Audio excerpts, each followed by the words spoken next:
Tu ne vois pas juste des choses, tu ressens ce que les autres refusent de ressentir. Et si tu continues d'ignorer ça, tu vas finir par te perdre sans même t'en rendre compte. Sois honnête, tu le caches, mais tu sais que c'est toi. Tu es déjà entré quelque part, et sans raison logique, ton corps s'est fermé. Pas violemment, pas de façon visible, juste subtilement. Ton regard change, ton énergie baisse, ton esprit devient silencieux, et tu continues à parler, à sourire, à répondre. Mais à l'intérieur, quelque chose s'est retiré, comme si une partie de toi refusait d'être là. Tu sais exactement de quoi je te parle.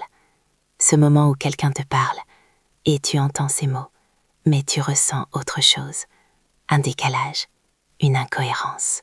Et ça te dérange. Pas assez pour partir, mais assez pour ne plus être à l'aise. Alors tu restes, mais tu observes. Et plus tu observes, plus tu comprends. Et plus tu comprends, plus tu t'éloignes intérieurement. Et c'est exactement comme ça que tout commence. Pas à l'extérieur, dans ta tête. Parce que maintenant, tu vois.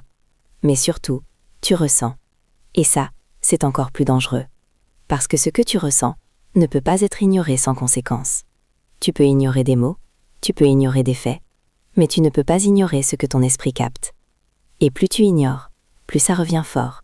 Alors tu commences à analyser. Pourquoi j'ai ressenti ça? Pourquoi cette personne me met mal à l'aise? Pourquoi je suis vidée après ça? Et tu cherches tes réponses logiques. Mais il n'y en a pas toujours, parce que tout n'est pas logique. Certaines choses sont ressenties avant d'être comprises. Et ça te met dans une position inconfortable, parce que tu n'as pas de preuves, juste une certitude intérieure. Et cette certitude te sépare, doucement, sans bruit.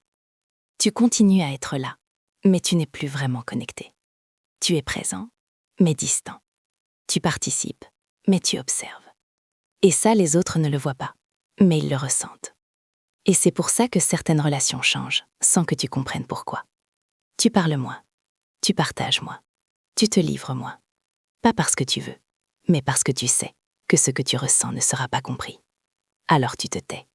Et c'est là que le premier danger commence. Pas l'isolement extérieur, l'isolement intérieur. Celui où tu es entouré, mais seul dans ta tête.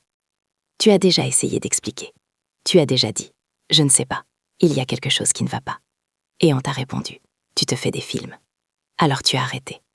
Et petit à petit, tu as commencé à te taire pour survivre. Tu as construit un espace intérieur où personne n'entre, même pas ceux qui sont proches de toi. Et ça te protège, mais ça t'enferme aussi. Parce que plus tu gardes, plus ça devient lourd. Tu accumules des ressentis, des observations, des intuitions, et personne avec qui les déposer. Et à un moment, tu ne sais plus quoi en faire. Alors dis-moi la vérité. Si tu vis ça au quotidien, écris maintenant. Je ressens plus que je ne dis. Ne fais pas semblant. Affirme-le. Parce que le nier ne va pas le faire disparaître. Deuxième danger. Le conflit intérieur. Parce que maintenant, tu vois. Mais tu dois décider quoi faire avec ce que tu vois. Tu ressens qu'une personne n'est pas sincère. Tu le sais. Mais tu continues à interagir. Tu fais semblant de ne rien remarquer. Et à chaque fois, tu te trahis un peu plus. Ce n'est pas violent, c'est subtil, mais ça s'accumule. Tu souris alors que tu ressens un malaise. Tu acceptes alors que tu ressens un non. Tu restes alors que tout en toi veut partir. Et ça crée une fracture entre ce que tu ressens et ce que tu fais. Et plus cette fracture grandit, plus tu perds ta paix. Tu deviens fatigué sans raison claire, irrité sans comprendre pourquoi, distant même avec les bonnes personnes. Parce que tu es en train de vivre contre ce que tu perçois. Et ton esprit ne supporte pas ça. Alors il te fatigue, il te ralentit, il te coupe. Pas pour te punir, mais pour t'arrêter. Parce que tu es en train de t'éloigner de toi-même. Mais si tu décides de parler, le problème change. On ne te comprend pas, on te juge. On te dit que tu es trop dur, trop sensible, trop intense. Et là, tu es face à un choix. Te taire et te perdre, ou parler et être rejeté. Et dans les deux cas, ça fait mal. Troisième danger, le rejet. Mais pas celui que tu imagines. Le rejet silencieux. Celui où les gens ne te confrontent pas. Ils s'éloignent. Ils deviennent moins présents, moins disponibles, moins sincères. Et tu le ressens. Tu le vois. Mais personne ne te le dit. Et ça crée un doute. Est-ce que c'est moi? Et c'est là que tu commences à douter de toi-même.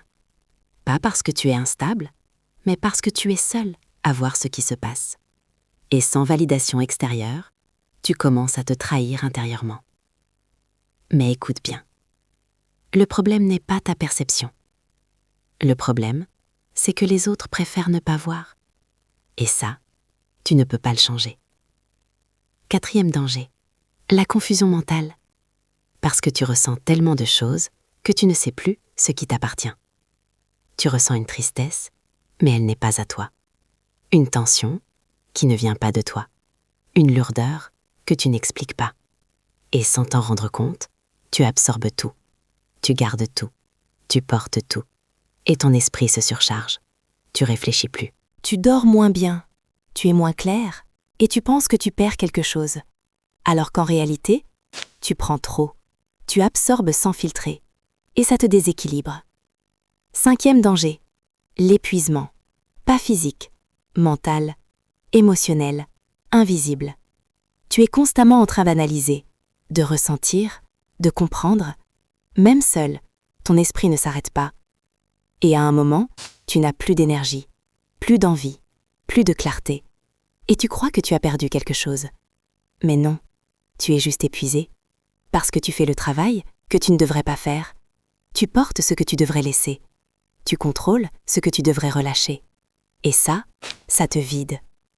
Mais le danger le plus subtil, c'est celui que personne ne voit. L'orgueil intérieur, pas celui qui se montre, celui qui se pense. Je vois ce que les autres ne voient pas. Et sans t'en rendre compte, tu te places au-dessus. Pas extérieurement, intérieurement. Et ça te coupe, parce que tu passes de quelqu'un qui ressent à quelqu'un qui juge. Et à ce moment-là, tu perds la pureté de ce que tu avais, parce que ce n'était pas une supériorité, c'était une sensibilité. Et enfin, le dernier danger, oublier qui tu es. Parce qu'à force de tout analyser, tu oublies de vivre. Tu deviens spectateur de ta propre vie. Tu observes tout, mais tu ne ressens plus pleinement. Tu contrôles tout, mais tu ne lâches plus rien. Et tu perds quelque chose d'essentiel. La simplicité, la paix, la présence. Mais rappelle-toi, tu n'es pas juste quelqu'un qui ressent, tu es quelqu'un qui vit. Et si tu oublies ça, tout ce que tu vois va finir par t'écraser. Mais si tu t'en rappelles, tout ce que tu vois va commencer à avoir du sens. Si tu refuses de continuer à te trahir intérieurement, écris maintenant « Je ne m'ignore plus », parce que tout commence là. Et écoute bien, si tu continues à ignorer ce que tu ressens, tu vas finir par te perdre complètement. Mais si tu apprends à comprendre, filtrer et maîtriser ce que tu ressens, alors ce qui te dérange aujourd'hui va devenir ta plus grande force. Alors fais un choix. Maintenant. Pas demain. Pas plus tard. Maintenant. Si tu choisis de rester aligné avec ce que tu ressens vraiment, écris « Je reste aligné ». Parce que ce que tu ressens n'est pas là pour te détruire. C'est là pour te révéler. Et ce n'est que le début.